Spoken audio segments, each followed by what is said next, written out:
बोले स्वतंत्रता की खातिर बलिदान तुम्हें करना होगा, बहुत जी चुके हो जग में, तुम्हें मरना होगा। आजादी के चरणों में जो जयमाल चढ़ाई जाएगी, तुम्हारे शीशों के फूलों से गूंथी जाएगी। यह आजादी का संग्राम भला पैसों पर खेला जाता है, यह शीश कटाने का सौदा नंगे सर झेला जाता है। आज जननायक कर्पूरी ठाकुर जी की जयंती है, जैसा हमारे संजय दा बता रहे थे। उस जननायक को नमन करते हैं और नेताजी की पंक्तियों को रखा कि कल नेताजी की जयंती थी और एक दिन पहले इस देश में आस्था के विषय, करोड़ों लोगों के आस्था के विषय राम अयोध्या में विराजित हुए। क्योंकि देश में एक माहौल, एक गीत बना, राम आएंगे।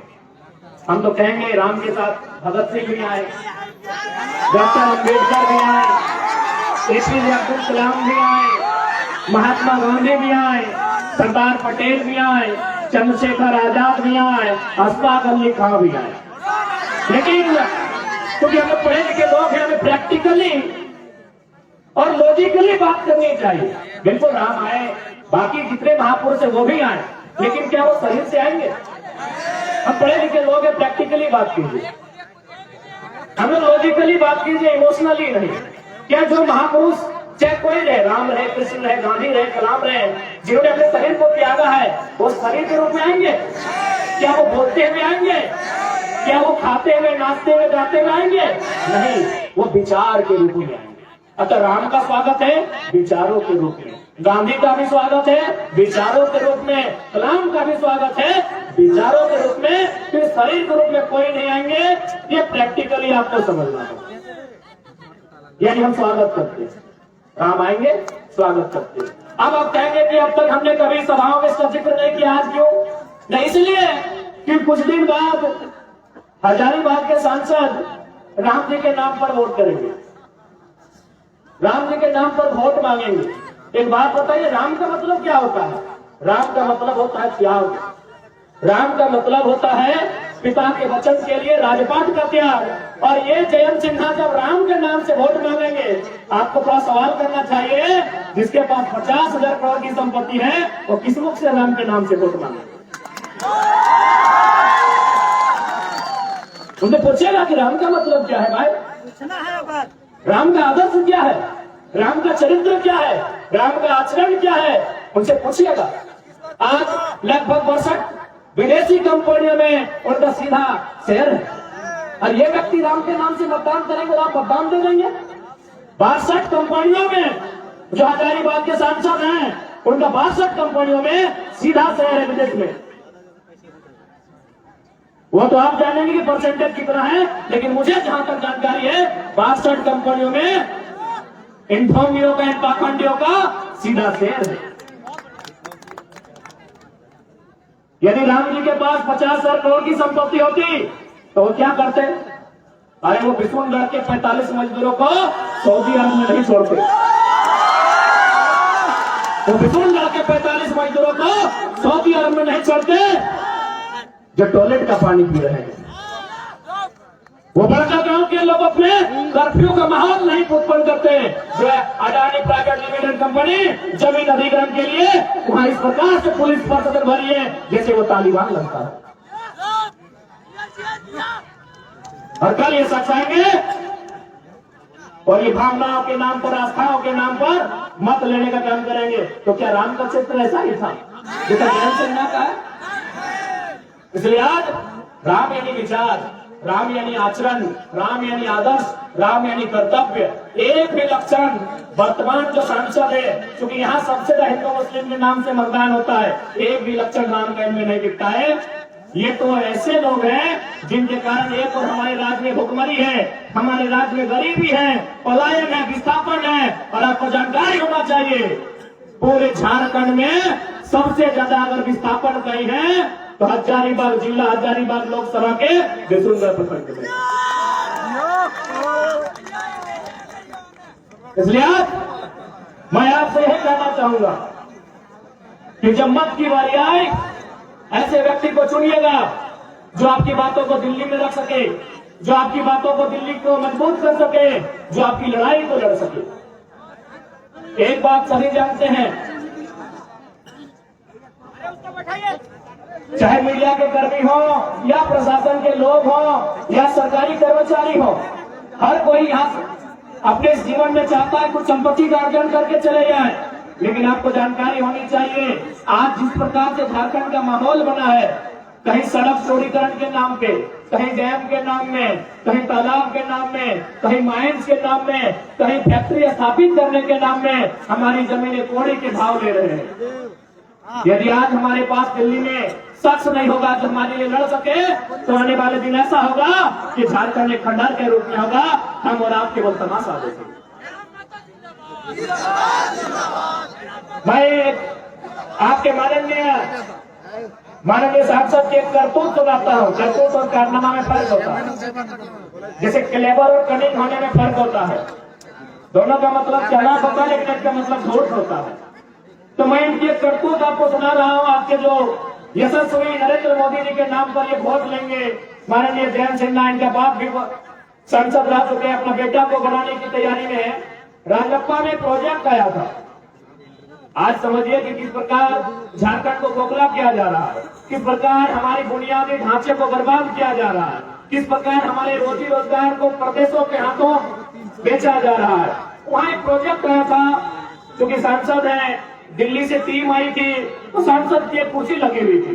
सांसद महोदय कुर्सी में बैठते हैं, अंदर जो दिल्ली की टीम आई थी, 5 सदस्य या 7 सदस्य टीम थी, उनसे पूछा सांसद महोदय ने, यशस्वी सांसद, आपके लोकप्रिय सांसद, आपके धर्मात्मा सांसद, अब भाई राम के नाम से वोट मांगते तो धर्मात्मा ही होंगे, और आपने दिया है।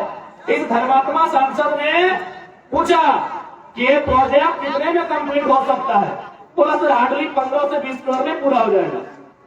इस धर्मात्मा, आपके लिए धर्मात्मा, हमारे लिए कहीं ना कहीं ये मानव के रूप में छुपे दानव है। इसने कहा इसको 250 करोड़ बनाइए। आप पता कर लीजिएगा, राजनिपा प्रोजेक्ट, वहां 15 करोड़ में जो योजना थी, इन्होंने कहा इसको 250 करोड़ बनाइए। यानी जो योजना 15 करोड़ में हो सकती थी, 250 करोड़ किसके लिए? अपने लिए, अपनी पत्नी के लिए, अपनी साली के लिए, अपनी सौभाग्य के लिए।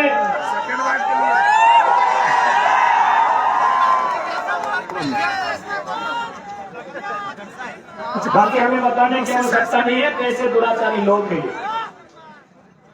वास्तव में राम भी उनको मानते हैं जो अंतरात्मा से और दिल से मानते हैं। ये लोग अपने पाप को छुपाने के लिए केवल जबान से राम का नाम लेते हैं। अगर वास्तव में राम को आदर्श मानते हैं, मैं आज इस हजारों की भीड़ से, सम्मानित मीडिया बंधुओं के बीच से, मीडिया की बहनों के बीच से हजारीबाग के सांसद को चुनौती देता हूं कि वास्तव में अगर आप राम को मानते हैं तो 50,000 करोड़ की संपत्ति में 1,000 करोड़ रखिए, बाकी उन 50,000 करोड़ आप जनता को दान कर दीजिए। ये राम का चरित्र हो सकता है, ये राम का आदर्श हो सकता है। 50 को कंपनी जो विदेश में चलेगी, आपका वहाँ 30-35% शेयर रहेगा, और झारखंड में जनता को केवल बरगना के ये लोग काम करते हैं। इस झारखंड को गरीब बनाया जाता है। झारखंड नहीं है गरीब। इस राज को जानबूझ के ये लोग बर्बाद करने पर तुले हैं, और ये हमारा और आपका कर्तव्य बनता है कि इस राज की उन्नति कैसे हो, इस राज का हितार्थ कैसे हो, इस राज को बचाया कैसे जाए, और इस राज को अव्वल दर्जे का राज बनाया कैसे। तो शायद बेईमानी होगी। आज बहुत सारे लोग, और साथ साथ राम जी ने तो हमारे 1932 के खतियान को भी मजबूत किया है। राम जी ने हमारे 1932 के खतियान को भी मजबूत किया है। अब आप बोलेंगे कैसे? राम जी का विवाद कब का है? 1528 का है।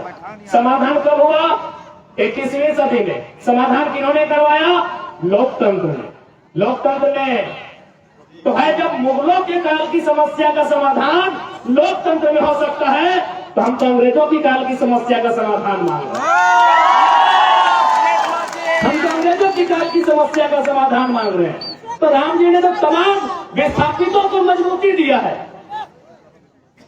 तमाम विस्थापितों को, जिनका जमीन 50 साल पहले टाटा ने लिया है, डीवीसी ने लिया है, वेदांता ने लिया है, CCL ने लिया है, BCCL ने लिया है, ECL ने लिया है, HEC ने लिया है, हिंडाल्को ने लिया है, मगध आम्रपाली NTPC ने लिया है, 50 साल पहले लिया है। जब राम जी की समस्या का समाधान 500 साल बाद यही लोकतंत्र का बुनियादी, यही लोकतंत्र का सर्वोच्च न्यायालय करता है, तो 50 साल पहले जो हमारा जमीन अधिग्रहण हुआ है विकास के नाम पे, जो आज खाली पड़ा है, जो टाटा के कब्जे में है, कहीं HEC के कब्जे में है, कहीं हिंडाल्को के कब्जे में है, कहीं NTPC के कब्जे में है, तो क्या हमारा भी अधिकार नहीं बनता है कि लोकतंत्र उसका समाधान करे?